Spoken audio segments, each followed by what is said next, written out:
from a very interesting auction last night. It was wild, and people don't believe what we got for that Corolla RXR. I knew it all along. I didn't believe it will go to 199, but I knew it's a 180 car minimum.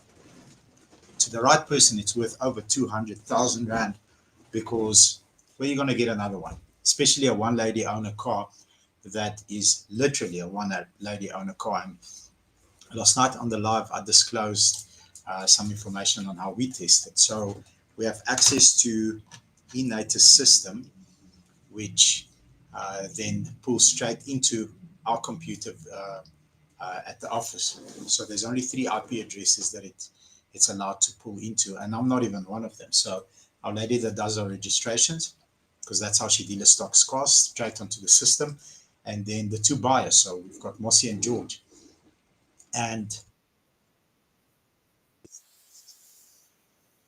dealerships nationwide. There's only 3 at the legal access to it. And the reason is it's a popular risk, protection of personal information, because on the ID number, lots of tags, lots of addresses, telephone numbers, everything's there. And if it falls in the wrong hands, obviously we know what will happen.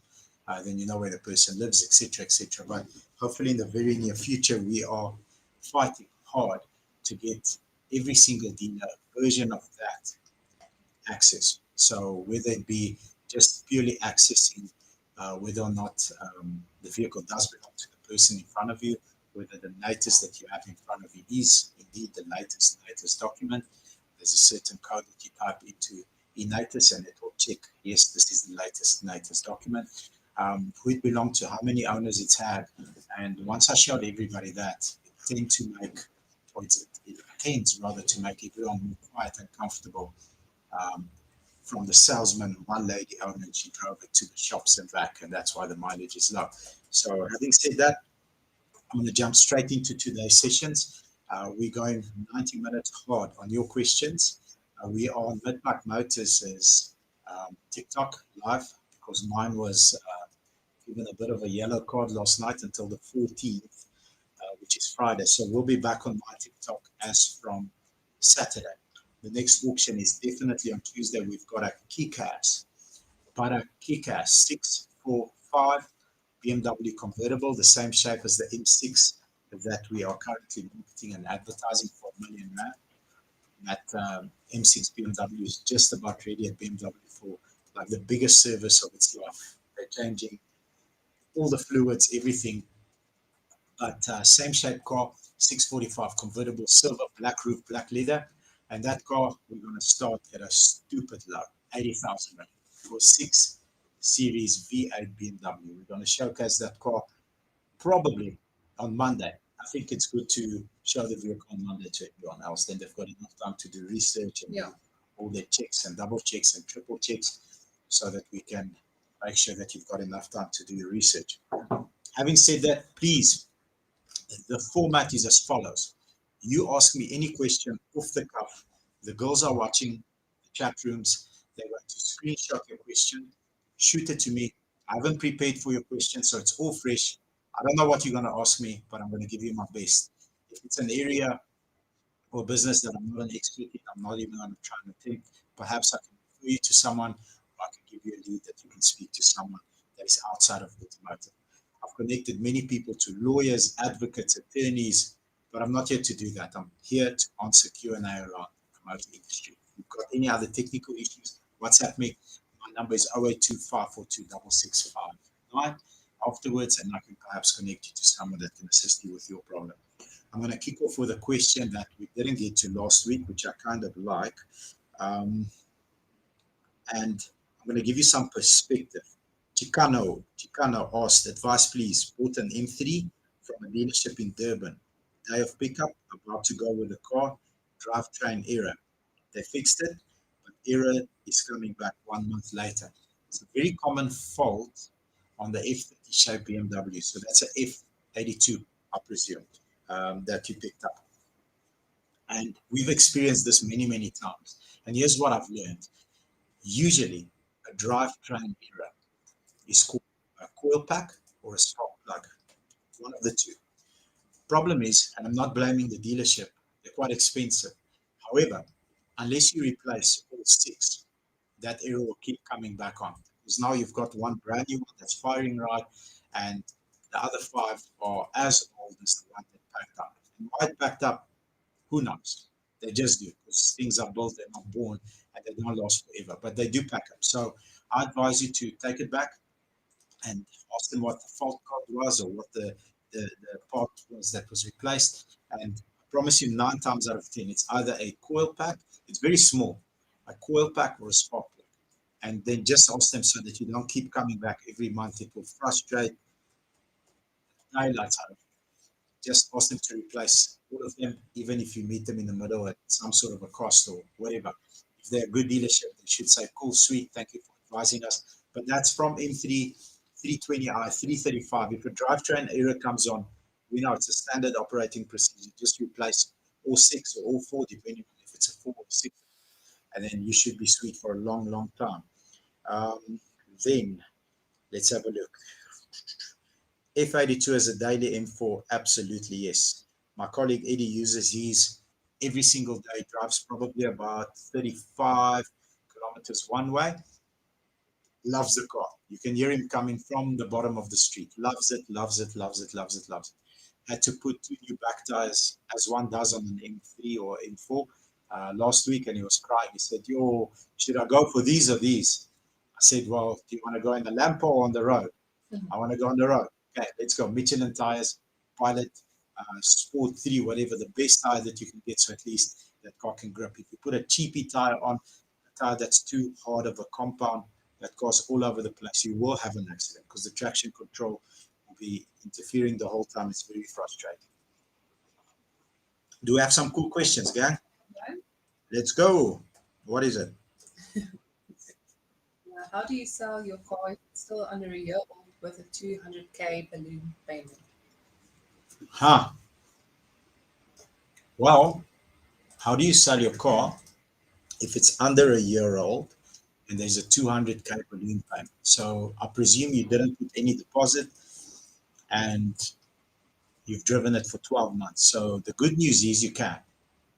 It is definitely possible. Alicia Robbie Klein from Facebook. Okay.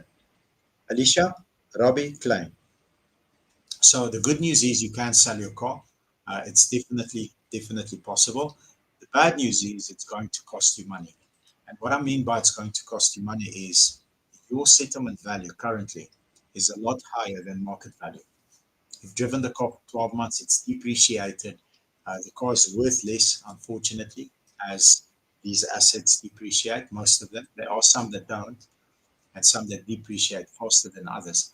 But you will find yourself in a situation now where you've got three choices. Keep your car and not take the pain for another 2 years. So I don't know if anything in your family happened. Perhaps you're having a new baby, perhaps in-laws are moving in, your family needs to be transported and there's more people. So if it's an absolute, I can't keep the car, it shouldn't be, Uncle Bobby, I don't like the color anymore. It doesn't have Apple CarPlay or whatever the silly things. If it does have Apple CarPlay, you can always install aftermarket radio with Apple CarPlay that's compatible to your steering wheel. And like great ones out there for about 10 grand, like a top of the range one. But if it's a serious concern and you have to change your car because there's an extra person or now you have to tow a caravan, you have to go off road, whatever maybe it's too heavy on fuel. Lots of times, you buy with your heart and with emotions and with excitement, and everything's racing, and then you think about it like shit. I'm traveling 50, 100 kilometers a day. This thing gives me 6 k's a liter. It's going to like drain my bank account because of fuel. Then what you're going to have to do is, number one, accept the fact that you lose. So you lose quite a bit of money, depending on what car you bought. You lose probably anything in the region of about 20% of your investment. So if I was worth 400,000 rand, I was probably going to take a knock of 80 grand.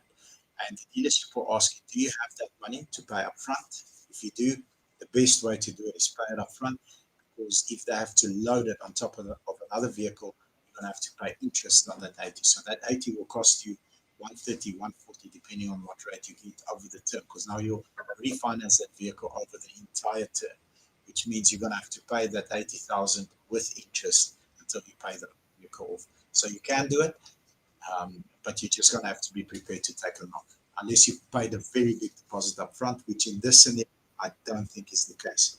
So I hope that helps you. Okay. Lindo Kule, Lee. I want an F30. My credit score is 604. Give me in-house deal. Yeah, my brother, we don't do in-house finance. And the reason why we don't do it is because we leave that to the banks. We're not specialists at providing consumers with credit. Unfortunately, I don't want to go anywhere close to that. I know there's a lot of dealerships that do rent to own, rent to lease. There's lots of other variations. They lease vehicles.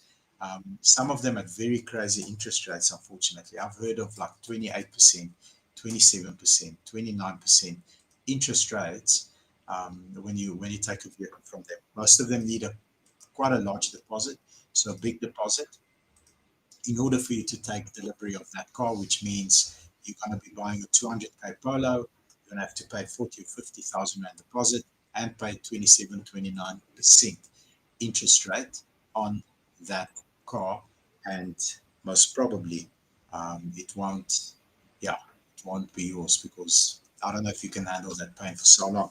Hope that helps you, brother. Okay, the Jostad, who won the RXI? So that thing was incredible last night, man. That's why I don't know what we did, how we did it, but we're trying to figure it out. That's why we're on the Mid-Mac Motors TikTok tonight and not on mine. But yeah, it went crazy. There was a couple of thousand people watching, and just in the middle of the thing, whoops, TikTok decided they're going to ban us. They've got their reasons. It's always our fault. But at around 150, I thought, okay, this is going wild. 160, I'm like, holy moly, like, this car is really going wild. And then at about 170, there was 3 people left. So it was Team David and Team Eugene and another gentleman. Who was Malcolm. Was it David, Malcolm, and Eugene? Yes. So Malcolm, hey, good memory, else. So Malcolm climbed out at about, I'll say about 175. And then when Team David found me, what are you going to do with this car? Is it like been a lifelong dream? What do you want to do with this vehicle?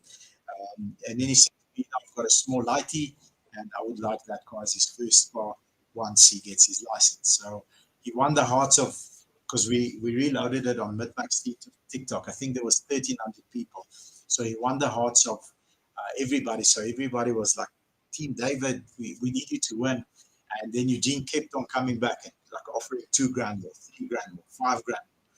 And eventually on about 198, where David was winning the bid, Eugene phoned and said, listen, man, I feel bad for him and he wants it for his life, but I also want the car. So I said to him, give me your final offer. Then if David outbids you, he outbids you, then you lost the car.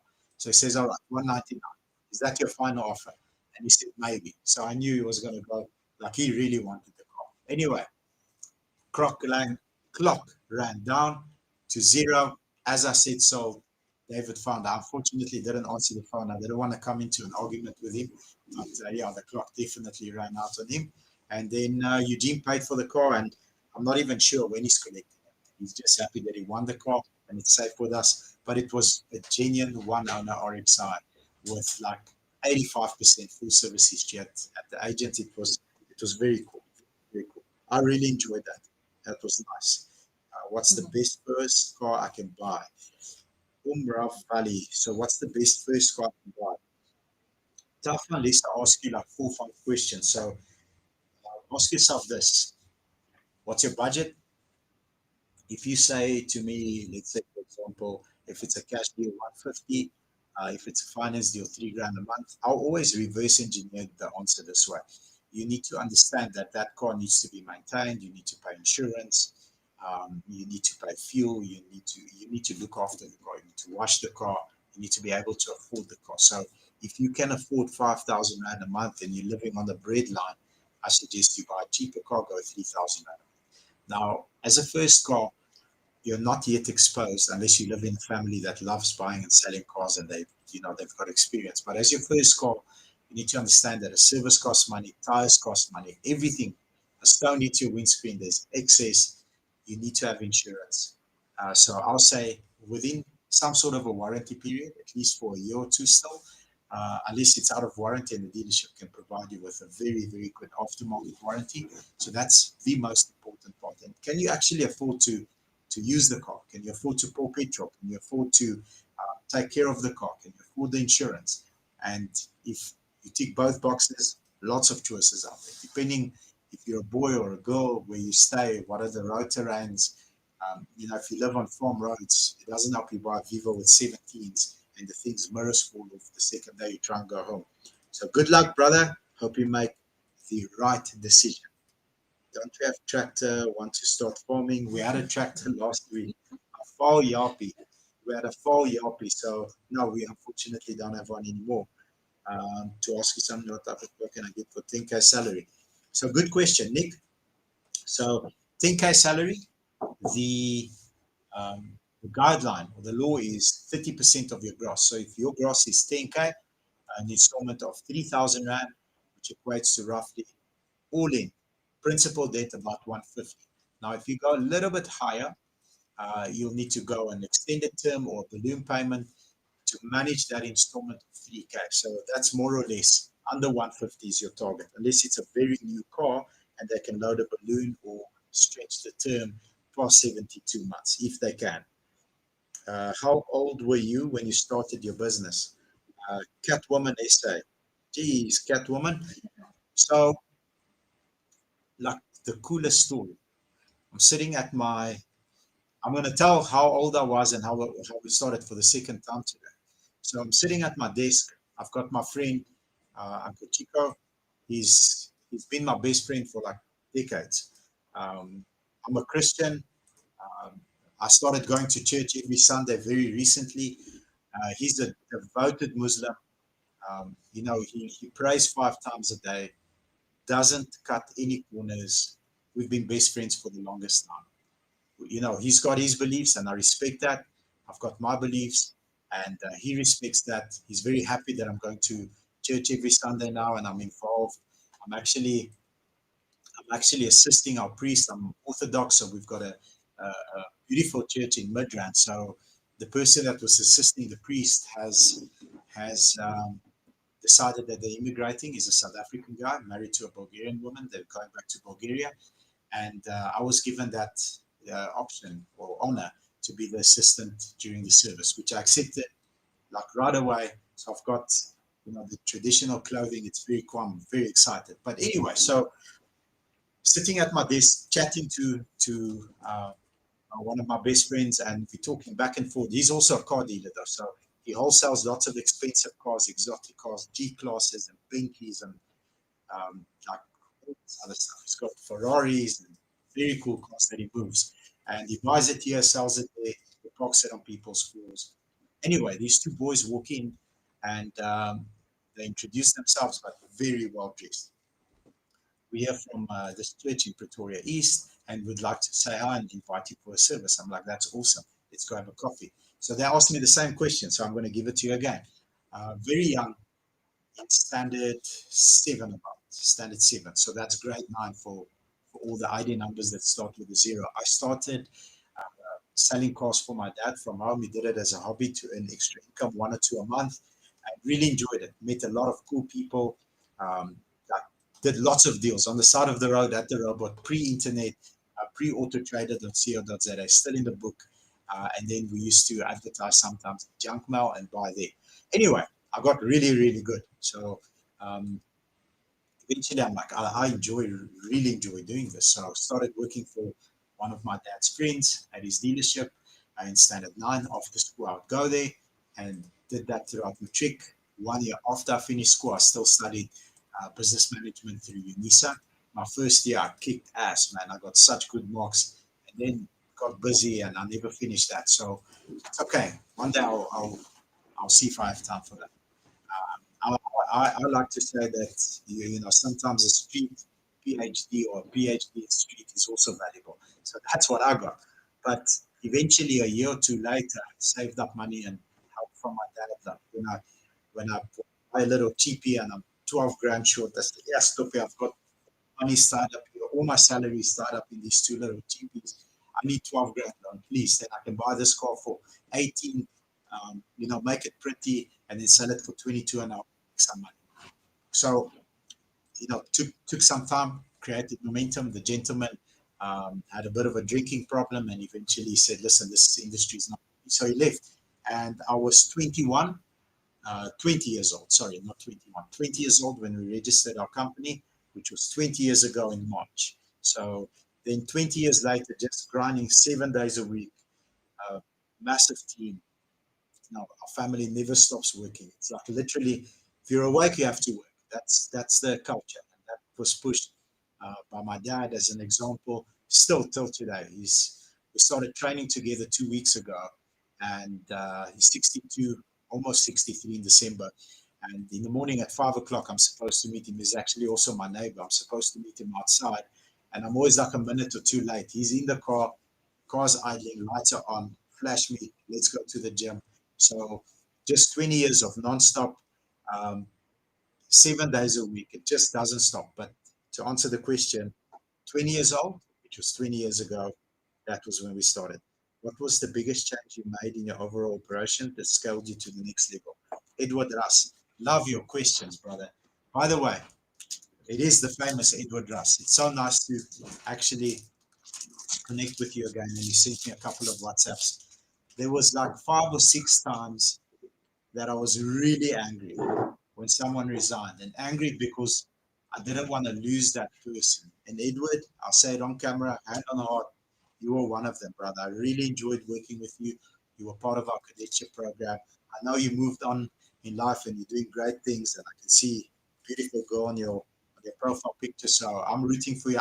I'm a huge Edward Russ fan. So Edward, I'm gonna give you the straight up answer. For about 13 years, it was just pure hard work building the company. Like literally just 7 days a week, 24/7, non-stop, no fatigue, just building momentum. It took us about 13 years to get to 100 vehicles a month as a company.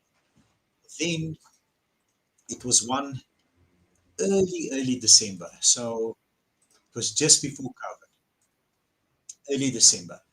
I follow someone on social media, like big time inspiration for me, speaks to me, immigrant child, in sales, but in the insurance industry. His name is PBD. Phenomenal driver, like hyper aggressive when it comes to business, wants to go all the time. Very cool dude. He never wants to sell you anything. He just provides value. It's just free value the whole time. So for the first time ever, he offers this amazing sales tools, but it's pricey. So it's 10,000 US dollars. And at that stage, I can't remember if it was 160 or 168,000 Rand, whatever the amount was. It was a lot of money for an online course. And I go up to our CFO, woman that I love very, very dearly. She unfortunately passed away a couple of weeks ago, but she was with me for 20 years. Phenomenal lady, love her to bits, miss her a lot. I go up to her and I say to her, have I ever asked you for a bonus? So she says to me, no. I said, right, here we go. Here's this invoice. I want a fat bonus this year. Did we make money? We did okay. Don't get a big head. I said, right, I want a fat bonus. Pay this invoice here. It's 10,000 US dollars. And I want my logins for the school. She says, for the internet courses. Yes, Mal, a very Afrikaans lady. She was very direct. She used to show me the middle finger at least 4 to 5 times a day. Minimum, I used to get a middle finger. At a memorial, when her husband was speaking about some of the qualities that he'll miss the most, the middle finger was one of them. That's how special she was. And Edward, yeah, you remember, you know what I'm talking about. So anyway, pay the course and get my login details. That at that stage, me and my wife go away to a game reserve, and it's a week that we're away, and this is like a 12-hour course. So we've got an arrangement. In the morning we go watch animals, midday I watch PBD, and then in the evening we watch animals. At night I watch PBD. So I do this 12-hour course. course really helps me. And then at the end, he asks, what area in your business did I not touch on? Please give me some feedback so that I can improve. I'm like, wow, this is awesome. This guy's got 60,000 salespeople working for him. He's literally like never going to read this, but maybe one of the PAs to his PA, to her PA, read it and maybe give me some feedback. So I go and I take a couple of hours, 2.5 hours, and I write a detailed letter on the stuff that he really helped me with that I can actually deploy right now. I can do it now.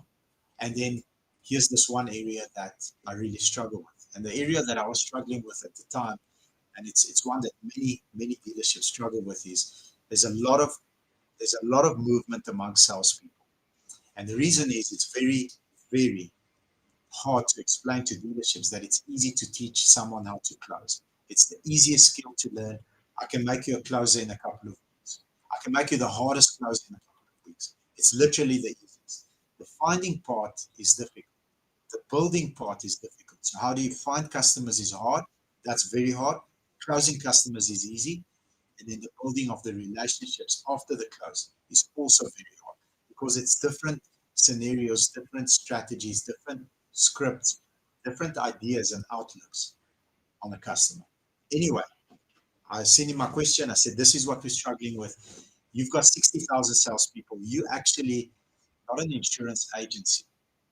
You're a recruitment beast. You're a recruitment and training machine. I'd love to pick your brain on how you do it. And is there any way that I can take some of the stuff that you've learned, the mistakes that you've made in the insurance side, and I can deploy it in the dealership side? So I fire this off. It's a Friday, and I think nothing of it. Edward, eventually, brother, Saturday afternoon comes. I get this very weird long number, +1, United States.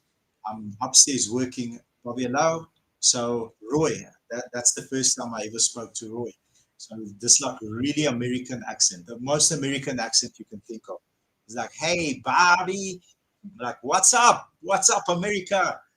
Listen, PVD really enjoyed your feedback and you'd like to connect with you. I'm like, that's freaking awesome, man. It's this fake.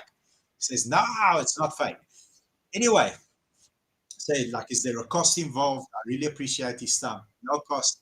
He just thinks the way that you gave feedback was so kick-ass and he would like to pick your brain. He would like to meet you. So we schedule a 15-minute Zoom conversation. Now, on Monday, we were booked for the Minky van der Westhuizen show. So we had to fly to Cape Town and do the show with her. And things go along on TV all the time, just kept getting delayed by 5 minutes. So eventually I said to her, listen, dude, my friend, like literally 1:45, my phone's ringing. If we're done with our interview, I'm going to answer. If we're not done with our interview, I want you to know before the time I'm going to answer the phone and I'm walking off your set. Salute. I wasn't late, you were late. Yeah, but things happen. So anyway, we almost have a big fight. And eventually she says, let's just go. So she interviews me and literally give everybody a high five, give everybody a hug. And as I'm walking off Studio USA number on the Zoom, PBD. And here's what helped me. Firstly, and every time I speak about this on the business masterclass, the ones that we do on Monday, I say to people, this has made our company millions of rands. Like, use this. Hopefully some of you use it. Gives me a quadrant, a strategic quadrant. Bottom, systems. Bottom left, systems. Bobby, what systems do you use? What do you measure? Bottom right, sales and biz dev. So sales is sales. Okay, biz dev is handshakes, meeting people, relationships, and doors that I can open for you. That eventually, if I need your help, you can knock on the door. But the rule is, I open doors for you without expectation. So that type of biz dev. So those two at the bottom grow the company linearly, which means it's a single-digit growth. So single-digit is this month we did 100, next month we do 104. If we get really good at the bottom two. And what grew the business, so 14 years to do 100 cars and 9 months to go to 200 is the top two, which are next innovative campaign, and then you've got leadership development on the top right. So next innovative campaign makes you a ton of money if you can get the right one. So next innovative campaign for Coca-Cola, for example, it's such a cool story. Coca-Cola decides to test this idea in Australia first, and they say, have a Coke with John. All right. So they print a bunch of cans, have a Coke with John,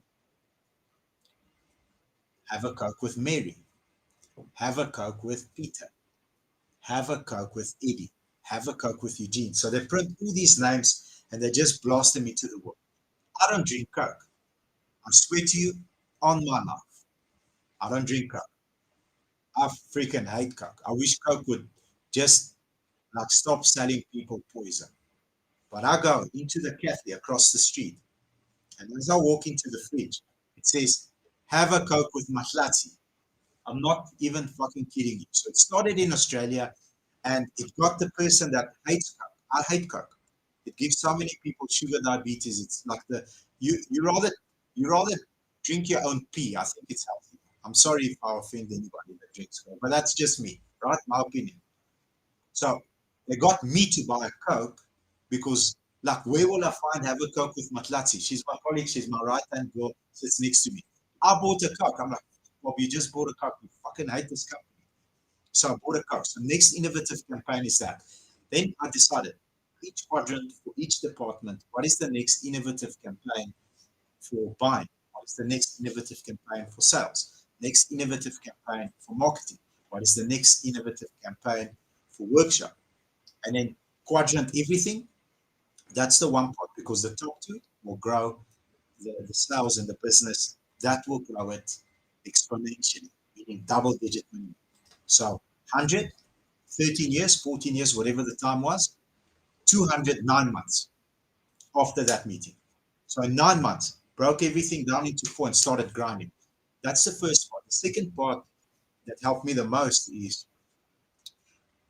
I'm going to get this word right one day, but I'm going to try my best. Until I do, I'm going to cock it up. Compartmentalizing my mind. So what am I here to do? What is my job? And it's a very hard question. And until you can answer it honestly, where I can't get more honest than this, then you're not going to be effective. So what am I good at? Doesn't mean why I'm here. I'm good at selling. I'm not here to sell. I'm the hardest closer that you ever find, using massive amounts of finesse.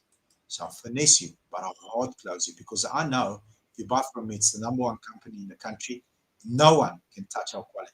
I believe that to my core. Okay. I believe it to my core. I wake up that way, I go to bed that way, and we work our tails off to make sure the statement is true. So that's why I will hard close you. But it's not going to be a Jordan Belfort kick sell me the spin. None of that. I'm going to ask you very, very technical questions.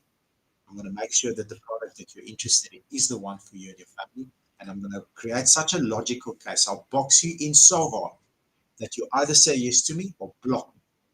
So those are your two options. But I don't, that's what I like doing because I'm good at it. But that's not my job. So what is your job, Bobs? Compartmentalizing my mind, making sure that I understand I have to control my time until 9 o'clock. Okay, so I'm proactive until 9. From 4 a.m. until 9, I'm in 100% full control of my time, my energy, my focus, everything. I decide where it goes. After 9, I'm reactive because I've set up my day in such a way that after 9, we are at war. Boom. Soldiers are everywhere. I'm standing, watching. There's a fire. Boom, go and help. Fire. Boom, go and help. There's a bullet coming for her. Take the bullet. Today I took bullets for 5, 6 people. One thing that I always love when I think about it is being a manager or being a leader.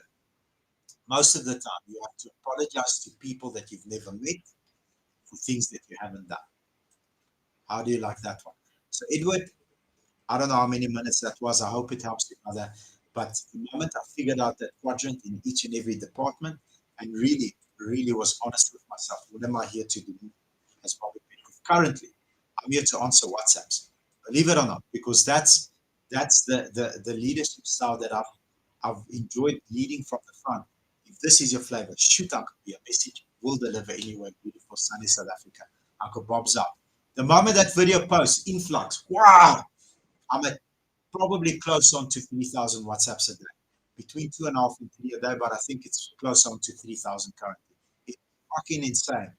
I'm going to go home from here. I'm going to have some dinner, and I'm going to be on WhatsApp until I go to bed tonight, 10, 11, 12, whatever time I go to bed. But that drives massive momentum for us because people want to deal with my personality. They like my directness. That's it. So that's one of the reasons that I'm here. But highly controlled until 9, extreme control until 9. Literally every minute. And then after 9, it's reactive, but I'm reacting to plans that we've set for the day until 9 o'clock.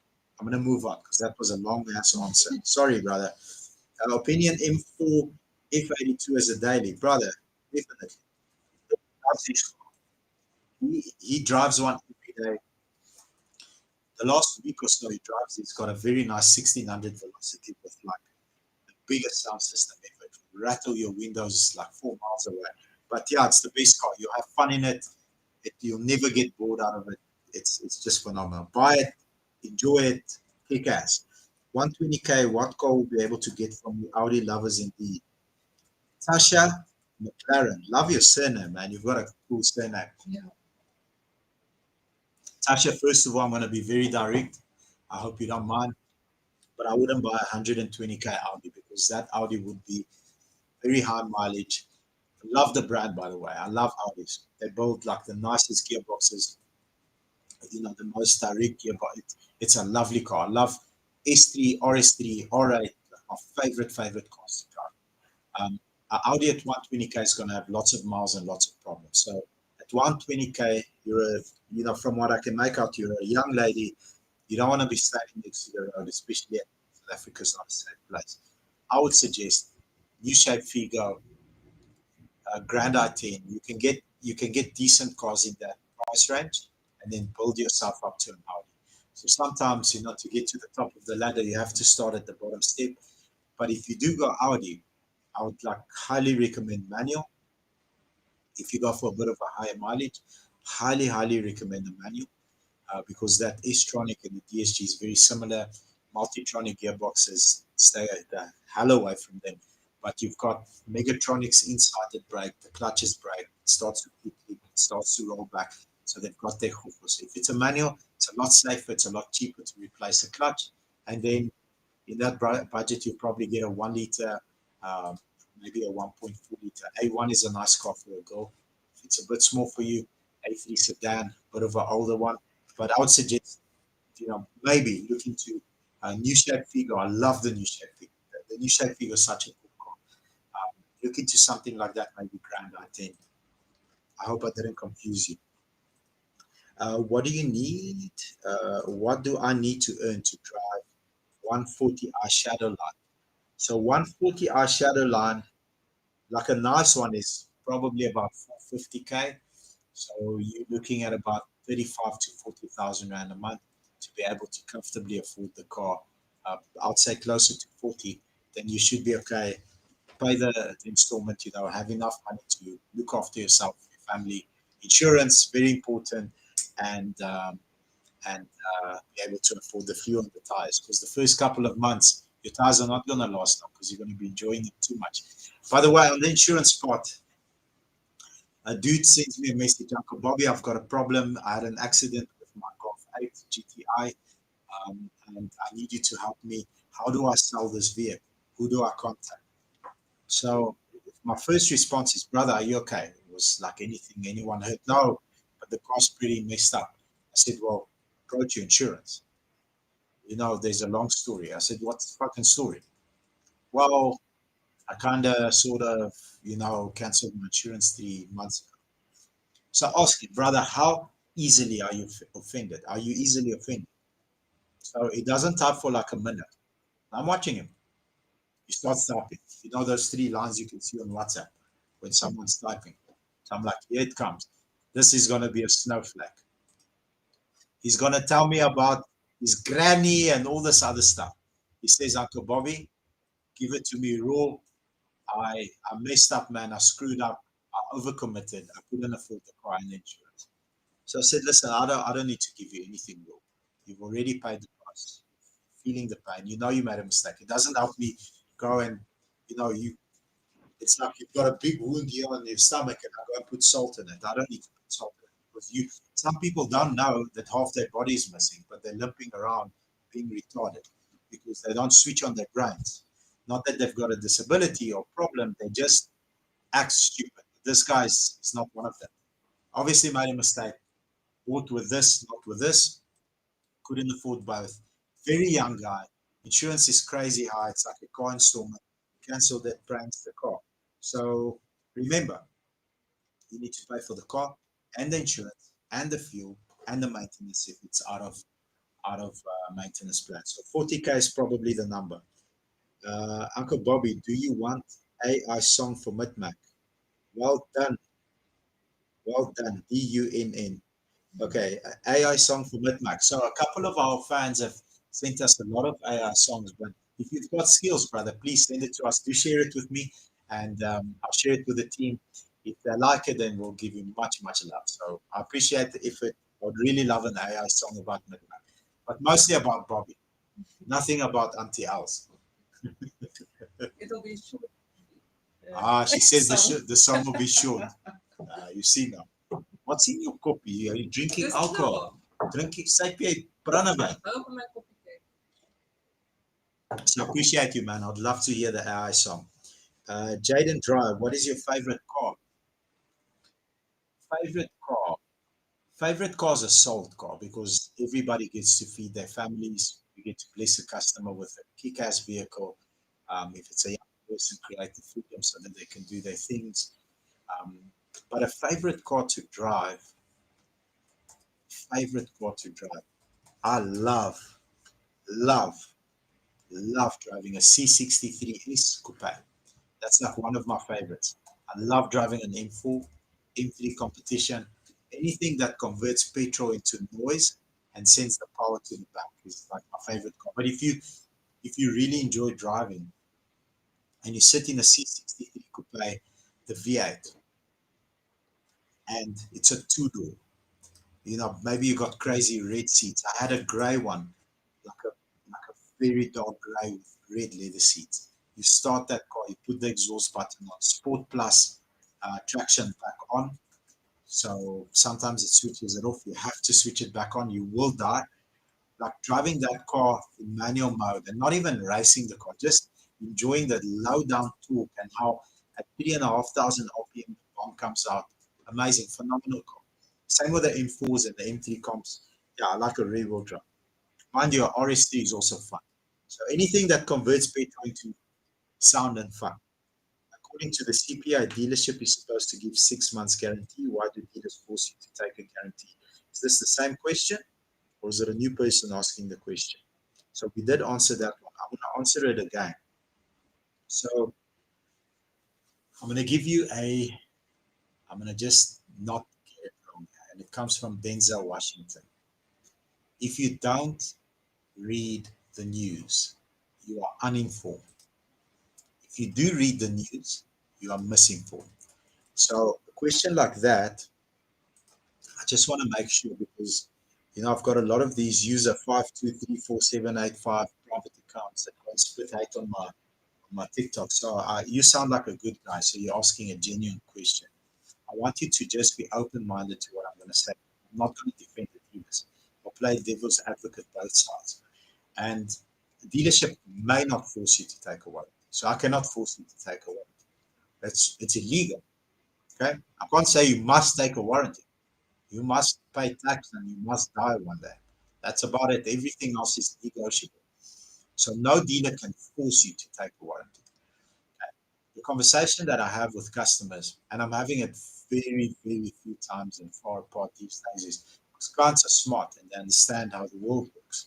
So if you understand how the world works, I'm going to ask you the first question. Will you only drive this vehicle for 6 months? Are you like scared that if something breaks in 6 months, the dealer won't pay or they'll pay? So the answer is No, probably drive it for 3 years, minimum 2 years. Okay, cool.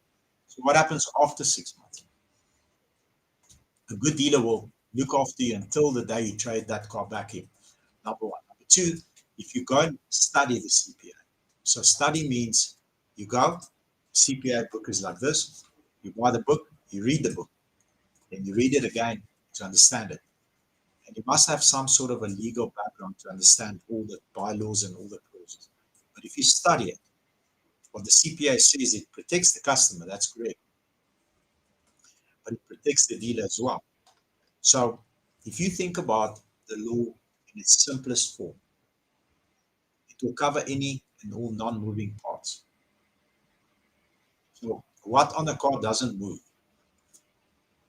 Okay, that's now a counter argument if the dealer decides to fight you at Moisa.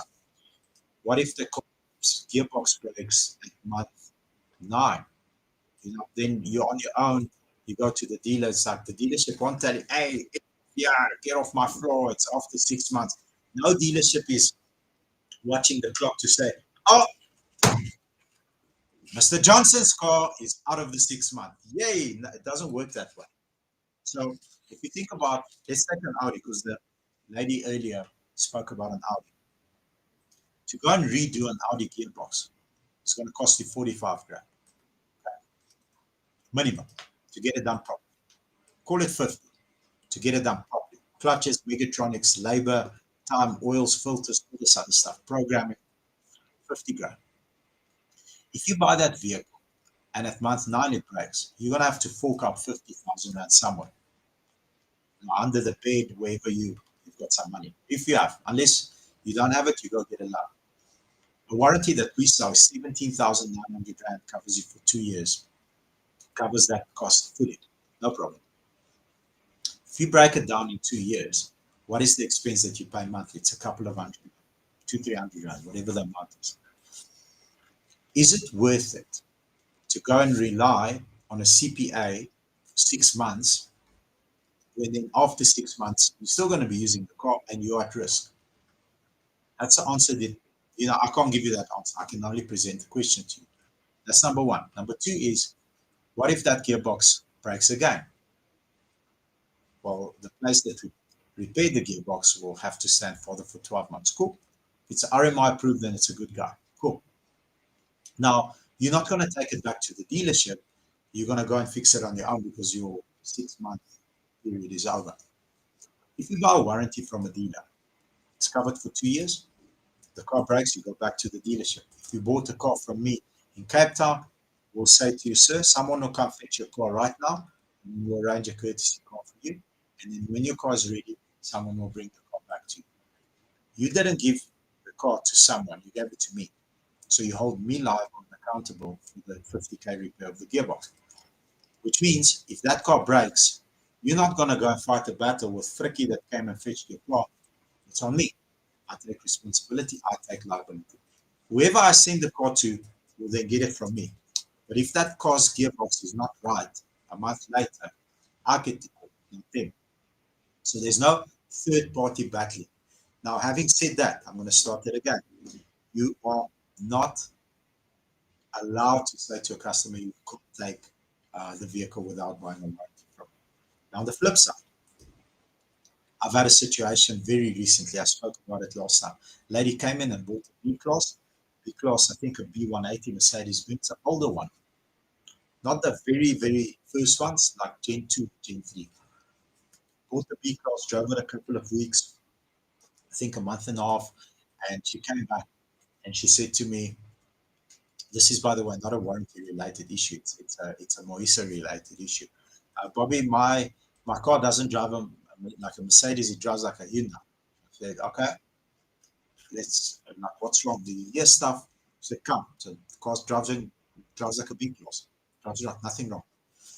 Well, my sister has an E-Class and her car drives softer and the suspension is softer. I said, ma'am, that's why A-Class costs X, B-Class costs X, E-Class, plus. So that's where the money goes. It goes to the size, the speed, the comfort, the noise dampening, etc., etc. Massive fun. Like, this car's not right. I'm like, ma'am, What Mercedes-Benz should we take it to? You choose on now. Keep my harsh work. Let them check the car. No, this one. Like, why is the car even here? That's perfect. Sweet. So, ma'am, you don't like the car. You don't like the drive. You want your B class to drive your sister's E class. Exactly. I said, I can't do anything about that. Like, it doesn't matter what I do, it will never drive like the E class. We can trade it back in and say, no, I want all my money back. She said, ma'am, you drove thousands of kilometers, literally thousands of kilometers. Here's what you pay. There's some rim repair damage that we need to do. Bumpers got stone chips and stuff. We're going to deduct 10,000 from the salary. We'll pay you back. No, that's going to my house. I said, ma'am, where are you going? Not going to my house. I'm going to fight this fight. Like, very aggressive, very rude. I don't like people shouting at me. I understand it's frustrating, but if we're speaking logically, there's no reason to shout. Literally, there's nothing wrong with my hearing. And said, no, I'm going to do, and swearing and stuff. Said, ma'am, salute you. Go and do your thing. When you calm down, you prepare to speak to me and not shout at me. My phone's always on. See you later. Have a nice day. Stay calm. Be blessed. Anyway, when that ends up at Mayosa, it's just going to get kicked off. Same with the CPA case, because that's where it ends up. CPA case will end up then. You're going to go and say, I drove this car for 5 months and my clutch is burnt. Cool. Take out the clutch. If they find blue on the flywheel, that means it's abused. Mechanic will write a report. It's an abused car. Moisa will rule against you. Where if you have a warranty, I'm just giving you different scenarios. And again, I'm going to repeat this. You don't have to buy a warranty from the dealership. You don't have to. Freedom of choice. Two things you have to do is pay tax and die. Rest is negotiable.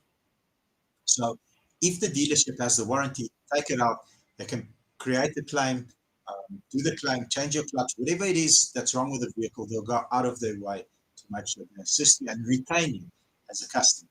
But they can't force you to buy a warranty from them, just like you can't force them to buy their car. If they decide, well, I don't want to sell you the car without a warranty, salute, brother, go and buy it from the next dealership. You can't force them to sell you the car without a warranty as well, because that's where the dealerships also have a lot of right. You can't force someone to sell you a product on your terms. It has to be agreed by both sides. I hope it helps you. User 5237 with a lot of numbers at the end, and have a power day, brother. Is it smart to put a high down payment on a car? Very smart. But the smartest thing to do is to put it after you sign. And I'm going to explain to you why. If the car costs 400,000 and you've got a 150,000 rand deposit, if you pay it after you take delivery of the vehicle and you've signed your contract, the probability of you getting a very, very good interest rate because you're borrowing more money is high. Which means if you go and apply for 400,000 rand and for 250, at 250, if you're a good customer, you're probably getting 12.85%, 12.75%. But at 400, you're probably going to get 12.25%. So it's 0.5% less. Over the period, it's thousands of rands. So what I always advise people in the banking industry hates me for this, is apply for the full amount, take delivery of the car. Once you have the account number, pay the 150E, and then what we call capital reduction takes place. Your installment goes from 8 down to 5. So do it that way. That's the smarter way to do it if you want to do it that way. Obviously, you'll save a lot of money in interest long term because it's 150,000 less that you have to pay interest on. You've got an asset that's already cash flow positive from day one. In a year or so, you don't need to wait 3 years. You won't lose as much money because it's a reduced payment. Obviously, there's lots of equity from the beginning of the car. Very smart if you can do it. Just be smartest by signing on the higher amount with a lower rate rather than in the lower amount with a higher interest rate. Gavin Kukumu, how can I know what my car value will be in 36 months and what mileage would be best? Else needs to happen in order to get the best trading value. So it's also a cool question, man. So a couple of things you need to consider. 25,000 kilometers is the average mileage South Africans use per year. That's on a normal passenger car. So if you drive around 25,000, so It's not critical if you got 26 or 27 one year. But if you drive under 25,000 kilometers, the vehicle will depreciate at a normal steady rate. That's the first part. And then what will my car be worth in terms of trading? Do you have residual value? Because at 36 months with the residual value, unless you got a kick-ass deal, it's almost too soon. With residual value, it's more towards 38, 40, 42 months. That's when you can break even. But if you drive normal mileage, 36 months from now, take care of the car, service it, make sure that obviously keep it clean, polish it regularly, service it, maintain your vehicle, look after the thing. It's expensive. You should be fine on your car. If you give me more details and you say it's a what, I can, predict the future slightly better. But based on your question, it's the best answer that I can provide you. Where's the 20 valve? Joe Andrews. Sold last night for 199,900. 199,900 rand was what we sold the vehicle for on auction. So massive bite for the gentleman. He's probably going to put it in his collection. I didn't know that, but he had actually bought a car from us like a couple of years ago. His name is Eugene, and he bought a car from Eugene, who is Spoonie, who helps us in the coffee shop. So Eugene bought from Eugene a kick-ass RXI Corolla for 199,900. Did you learn this? Were you always good at sales, or did you learn this? Oh, buddy, brother. Sales is a teachable skill. Nobody's good at sales from the beginning. Like literally nobody's good at sales from day one. Everybody sucks at selling from day one. But sales is a teachable skill. I just touched on it earlier. There's three hats that you have to wear. The finder hat. So where do I go and look, physically look for customers? So that's selling part as well. Where do I find Uncle Johan that is looking for a Fortuner? We've got a cool Fortuner now with an RDP house on top with a rooftop tip and a shower and a curtain and all this other stuff. Who is that person? If I close my eyes, who buys that car? Where do I find him? Versus, someone's ID number starting with a 0. Close my eyes. Ascot Grey, 17-inch wheels, Polo Vivo. Who is that person? So where do I find each individual? That's a very, very high-paying, high-valued sales. Second one is closing. That's what you see. I think your question is directed towards closing. Closing is a very, very easy skill. It's the easiest, and it's the one that's so overvalued. And by overvalued, what I mean is dealerships and businesses overvalue a very hard closer. And normally, because they are overvalued and everybody's scared of them and no one wants to humble them, these people are toxic. So by toxic, I mean they will talk to people however they want. They're not scared of anything, no repercussions, because I can deliver. So typically a dealership, normal dealership, not a high performing dealer, but like a very medium to high, will have a guy that sells 12 cars a month. And in that dealership, that man is God. He walks on water, and he can turn bread into fish and fish into thousands of fish, and he can just do anything he wants. That person is toxic. So he'll talk to F and I with a very bad attitude. He will just do whatever he wants with no repercussions, because he can go and sell 12 cars allegedly at other dealerships as well. So teachable skill, very hard to teach you the finder gap. Super easy, 2-3 weeks. I'll make you the hardest closer with finesse. Because that's for me. For me, a hard closer is not, so are you buying or not? You know, Based on the information that you've provided me, sir, this car is a perfect match for you and your family. Because when I asked you this, you said this. When I asked you that, this is how you replied. And when we spoke budget, we're smack bang in the middle. Is there any reason why we can't conclude the paperwork right now? That's a hard close.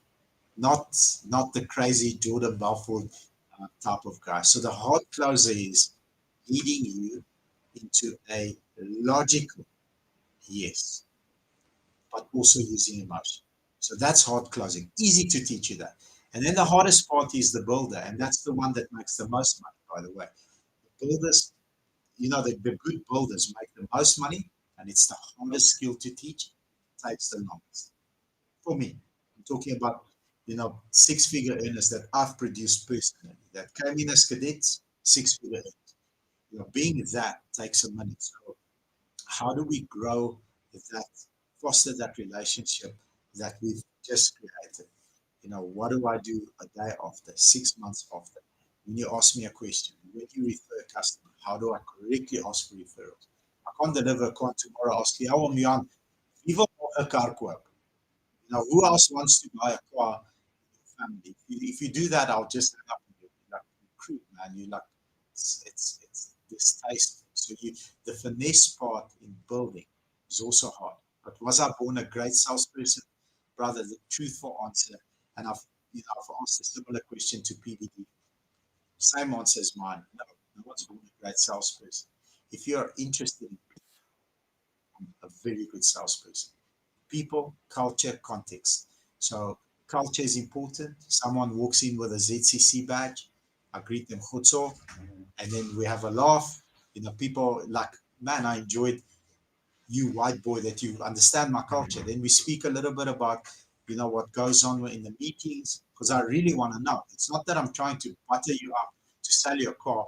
Most of the time, people come in and have a cappuccino. We make beautiful coffee. But just because I'm interested, eventually over time, I understand when I'm speaking to a Zulu man, uh, any Zulu men that are watching me, Sawubona. So I understand when I'm speaking to a Zulu man, the energy and the mindset and the dynamics in the household. Say what you want is different to someone who is Ndebele, Shangaan, very different, super different. And if you understand the culture and the context and understand people, you can become a superstar salesperson. But no one is born one. Hope that helps you, bro. Overall, my Ford Figo 2 times, it's just cranking but not starting. What could be the problem? Overhauled my Figo 2 times, just starting, not cranking. Brother, I don't know. These cars today, you'll have to, is it getting fuel? There's a million things that come to mind, but I don't want to say it's this and it's not that. Sorry, bro. I'm going to skip this question. But if you'd like, send me your number.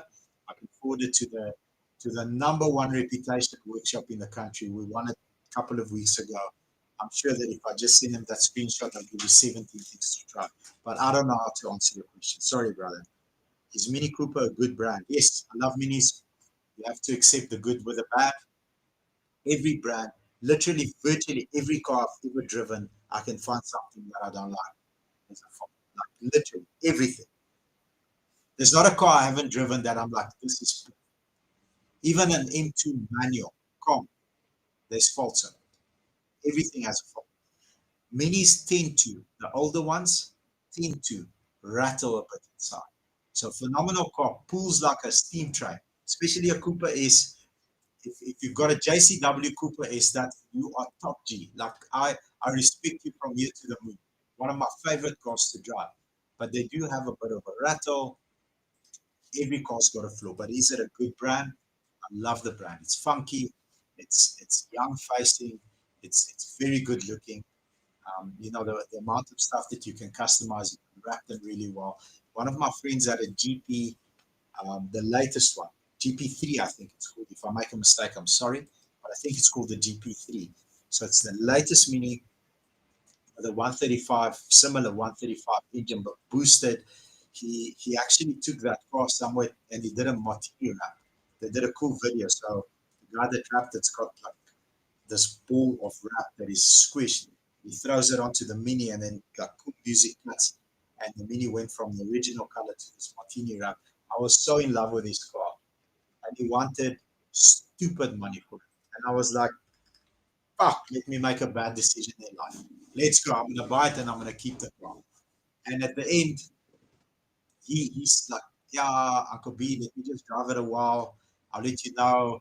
And then, that that decision luckily had time to come here and I didn't buy and keep the car and take out a big chunk of our cash flow so that I can drive the coolest Mini on earth.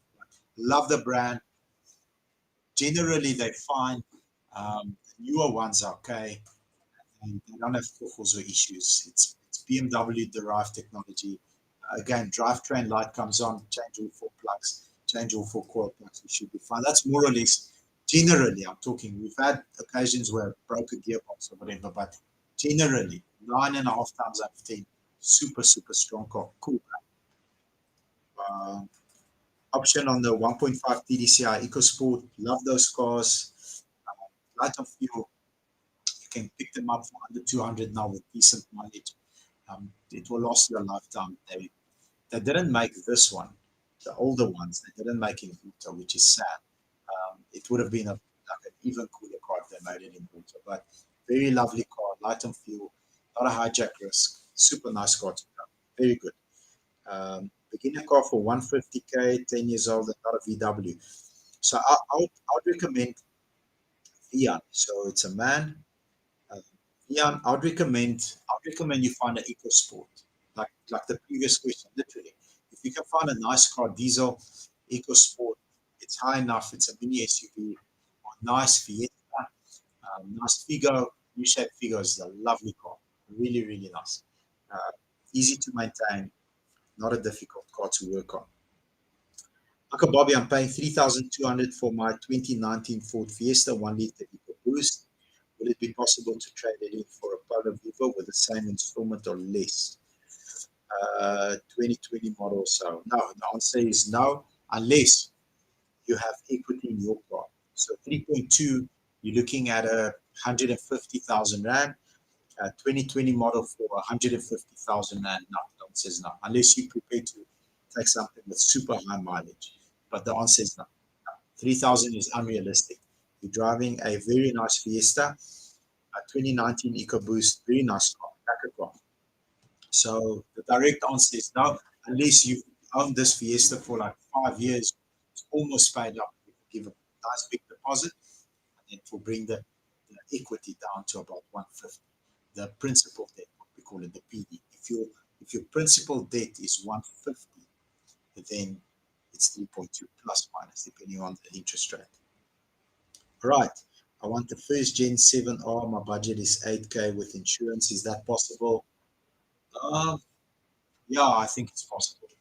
The car's probably going to have about 110, 120,000 Ks. But if it's not modded, and it's got decent service history, and it's nice and healthy and clean and not modded, I'd say go for it. Lovely car, that. Lovely car. Uh, Clarence Halley, Uncle Bobby, is it alleged that many consumers cancel their vehicle insurance shortly after it's financed via a bank? Why doesn't the insurance company inform the bank that the client is cancelled his insurance whilst the vehicle is still under finance? Very good question, because if you think about it, you are driving someone else's asset, at least from the beginning.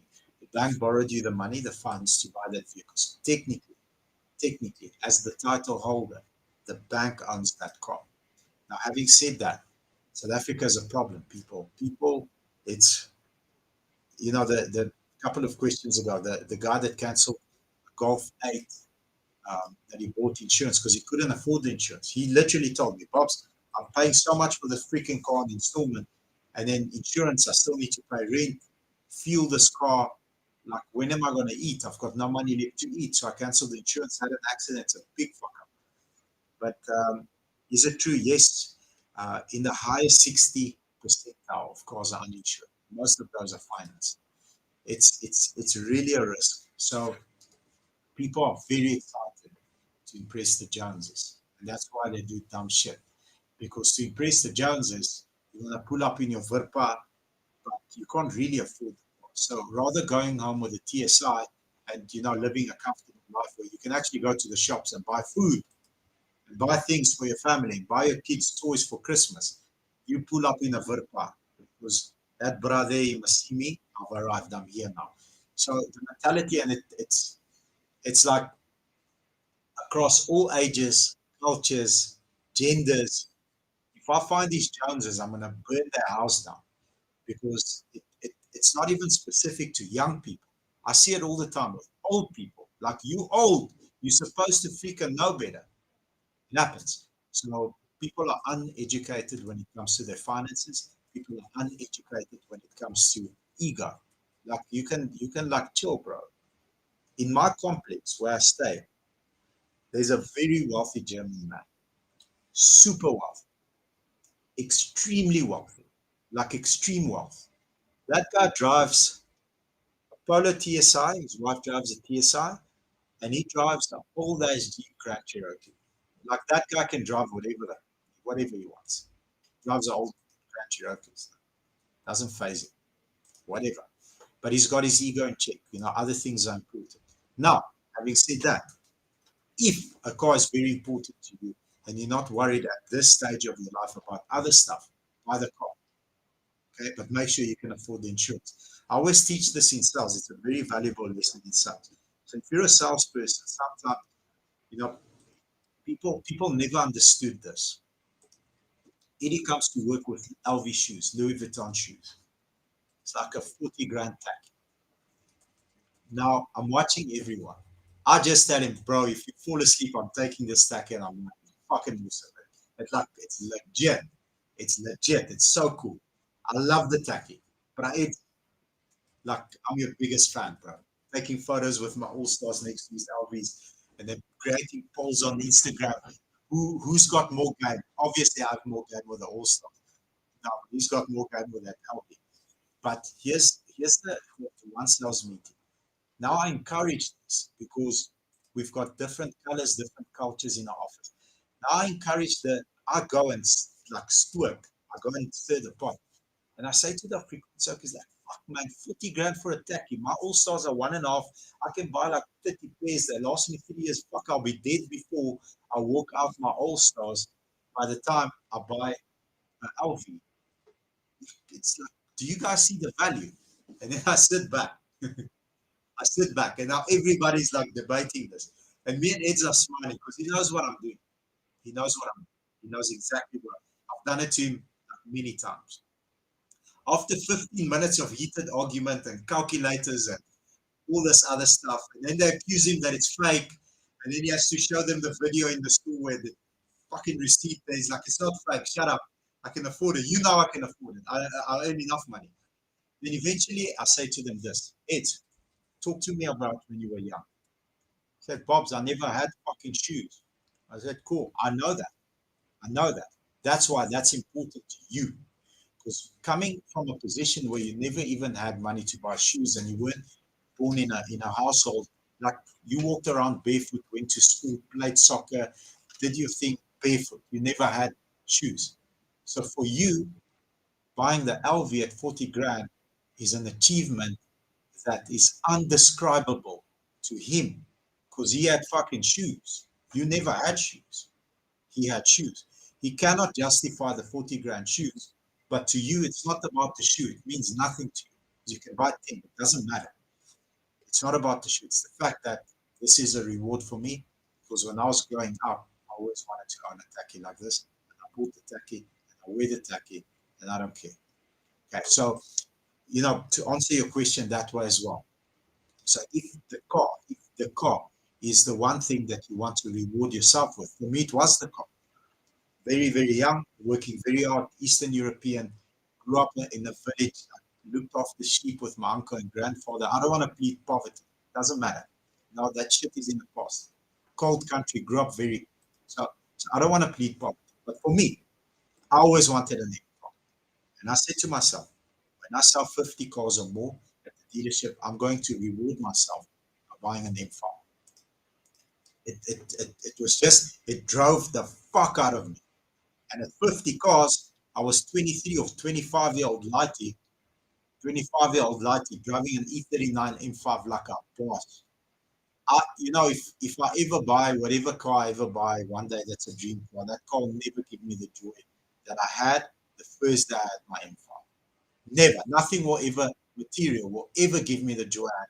Nothing. Not a house, not a building, not a business, nothing but nothing will come close, material-wise, the joy that I had with that M5. Nothing.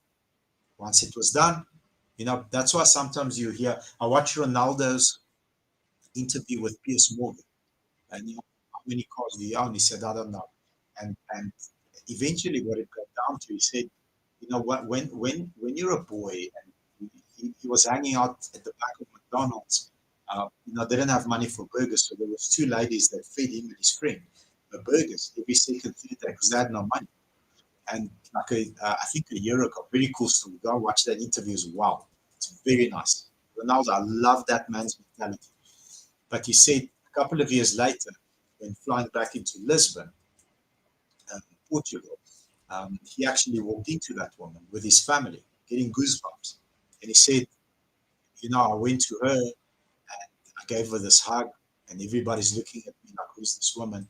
So he started speaking to her and he said, thank you very much for showing me kindness. And like half an hour later, he says, did you know it's me grown up watching me on TV? Ronaldo is like a god in Portugal. She said, I always knew it's you. So, I looked for you. You never reached out. She said, I didn't do it. I did it because you were hungry. You were a young man and you were hungry. And, he's going to do stuff for her. Watch the interview. Very cool story. But I freaking, yes, I went 360 on that question. I can talk a lot. Sorry, guys. I'm going to go over to the next question. But if it's the car that you want, people say, this guy's doing dumb shit. Why would he buy that? No one walked in my shoes. No one walks in your shoes. No one walked barefoot like Eddie. Some of us did. Maybe you did.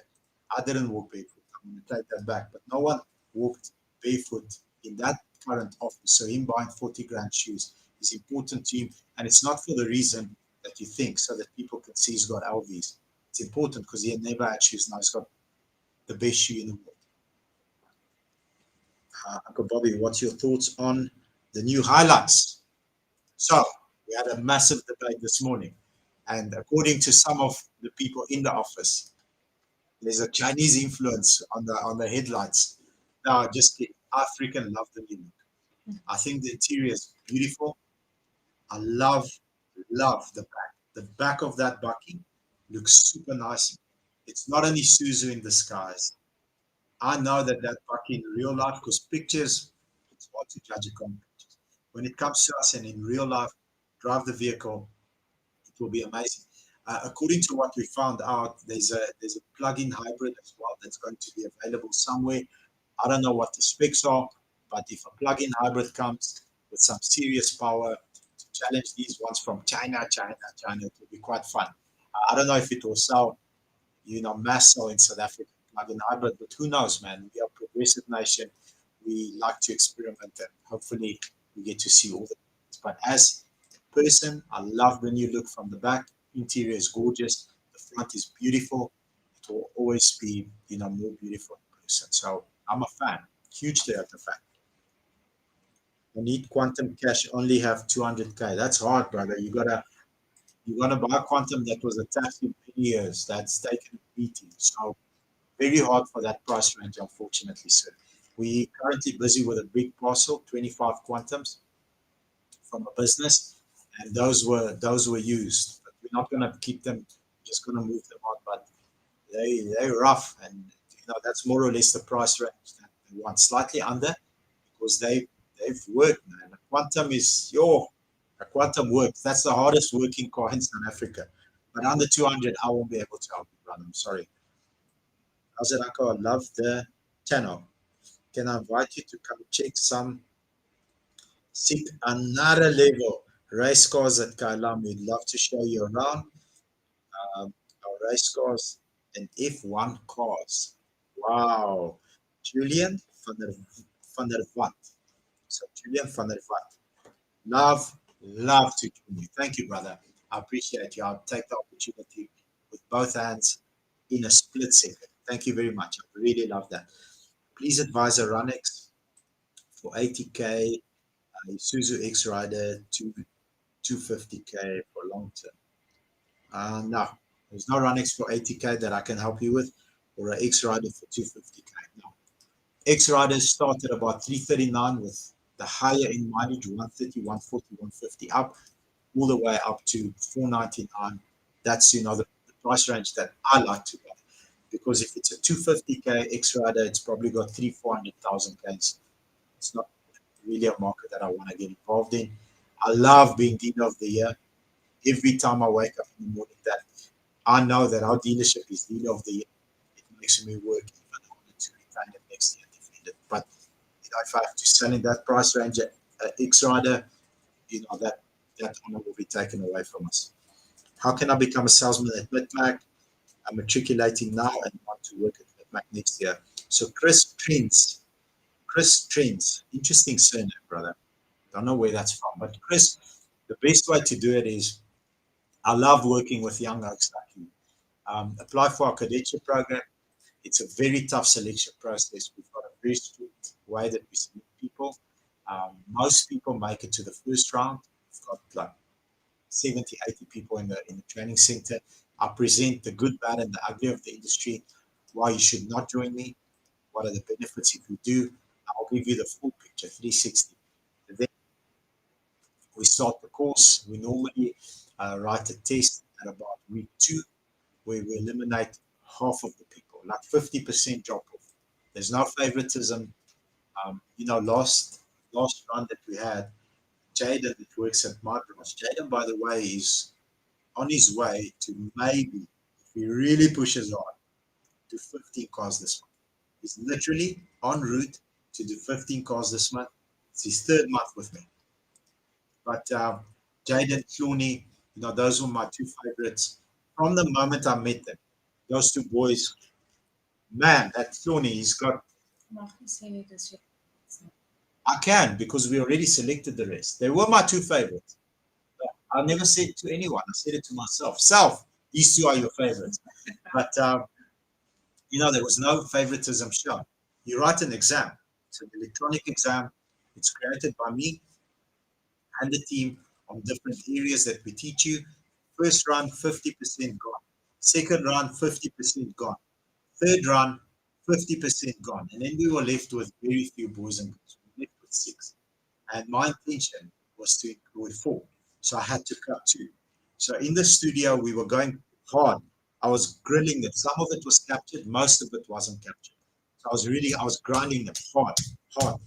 Different scenarios. I highly upset customers. What if the customer finds you and says this? What if you've done this? How do you approach this manager? So lots of different scenarios.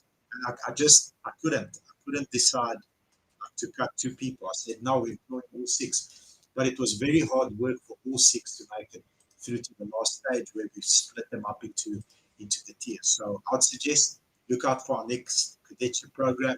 When will we have it? I don't know. I haven't thought about it yet. Towards the end of the year, it's unfair to you for me to run this program November, December, January.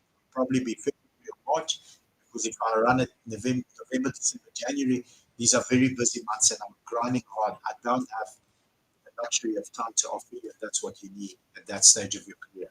But probably around March, you can apply, come through the sit down, come write the exams, and hopefully you end up sitting next to one of the managers, myself, wherever we place you. But yeah, Jaden is that boy's got a bright future. And I'm holding thumbs like this that he hits 15. Because if he does, the amount of money you'll make as a 21-year-old, it's going to be incredible for him. It will change his life, and it will also give him perspective because it's self-generated. Not a lot of people in his family will be able to say, listen, last month I took home this much income, and it will just, I'll just need to keep him humble because 21-year-old tend to do dumb shit if they get a lot of money. But I've seen it thousands of times, and hopefully I'll be able to protect him from that when that happens. So that's my advice, Chris. That's how you do it. How do I protect myself from mileage? Awesome question, man. Last week, we've got 6 minutes. How are we going to close with this question? We can. There's another one, maybe from Esther Bakkies 4 from YouTube that you can also answer. Okay, so can you send that again so that it's the last question that I have? So I'll answer this one, and then the last question I'll take and I'll answer that. And then if I missed your question, sorry, man, there's like literally probably another 50, 60 here. But we'll pick it up next time. So how do I protect myself from mileage fraud? It's very difficult. I'm going to give you a scenario that happened to me. The guy that actually bought me this watch, he bought me the watch and 2 weeks later screwed me on a Porsche with mileage. So what he did was the following. He went and figured out that this Porsche had full service history at Porsche until about 50,000 kilometers. Then the vehicle was serviced at a non-Porsche agency, some RMI workshop in the West Rand. Right. He buys this car on auction. Right. Turns back the mileage to 68,000 kilometers, sends the car to Porsche, has Porsche service this car and stamp the book on 68,000 kilometers. The last service was in 50, whatever the numbers were. Now it's got a full service history at Porsche, and it's a Porsche. The car stood, the guy was overseas. So that's the story he spins. So I don't do my checks because there's a friend. He bought me a Tag Heuer watch. I helped him make 250,000 Rand on a big deal. So to say thank you, he bought me. I wanted nothing from him. Bro, I picked up the phone. I connected you with the person that had that car, and you made a bunch of money to. I don't need anything. You're my friend. That's why we're friends. Because when I phone someone, they'll give us the time of day, and then they'll assist us with a good price. Anyway, now that vehicle comes in, and I buy the car. So I skip all the checks. I must 1, 2, 3, 4, 5 step process. None of it gets done. Because Bobby bought the car from his homie. The car ends up with our buying team, and because they're such rock stars, they do one or two things. They pick up the Vinkrad service history somewhere else, and then they call me and say, we kind of have fucking bad news. And the worst news is, I think you just lost a friend. So what do you? Well, here's the proof that he did it. Said, okay, cool. Pick up the phone, very calmly, said, this is the last time I'm going to speak to you. I don't want us to have a debate or an argument. I don't want you to tell me it wasn't you. I don't want to hear anything from you. I just want my money back. Open your WhatsApp. Here's how we caught you. You turn back the kilos. You turn back the kilos. You never bought it from someone else. It's you that I considered you a friend. You're inviting me for supper at your house on Friday night. This is fucking ridiculous. So I will never ever phone you again. I'm going to block you after this. I kindly request you to pay my money back and delete me out of your life because you have been deleted out of my life. Goodbye. Hang up the phone. His dad phones me, said, listen, I'm going to give you the same speech. It's only fair. I've known you as long. I give you the same speech. I hang up the phone. They do the transfer of the money, take their car. He's probably tried to phone me a couple of thousand times. It's like ridiculous. At a stage, I said, if you phone me like every 60 seconds, 30 seconds from different numbers and I hear your voice, I will hang up the phone. Stop fucking phoning me. Bro, you're not a friend. Like, leave me alone. So that's one scenario of how they do it. The next scenario how they do it is just, turning back the mileage. That's why I'm fighting hard to get the latest checks open to all the dealerships. Because if you can go historically and see, okay, this vehicle was owned by this person, this person, this person, you can always reach out and ask the questions. But how do you protect yourself? The number one way that you protect yourself is by from a reputable dealer. Because even if they get caught and you find out that that vehicle's mileage was tampered with, even if they got caught, they will do the right thing and they'll just pay you the money back. So I don't have anything better for you, bro, because there's like a million scenarios I can present and we don't have enough time. So I just need to grab the last one else. Get a F250 or F350 Ford Buckies in our country. So yes, we are currently in very, very close negotiations with the company that does these US trucks. We've already done two. We did a white Ram. It's called a Longhorn. That was a week ago. We never even had time to advertise it or create content with it. And then we also did a burgundy one that we created a lot of cool content on. That was sold. Both were sold for just under 2 million Rand. I knew those things cost about, depending on the spec, anything between like 3.2 to the very high end to like 3.8. Some of them jump 4 million as well. There's over 500 in the country. I love those things. It's like a treat driving them. It goes like a GTI and it looks like a Potco bus, except with like lots of cool lights. That's all, guys. It's past. Thank you very much for joining us. I hope I'm adding value on these. If I am, continue watching them. If I'm not, don't come back again. I'm going to get the picture. Between now and then, thank you so much. Have a power evening.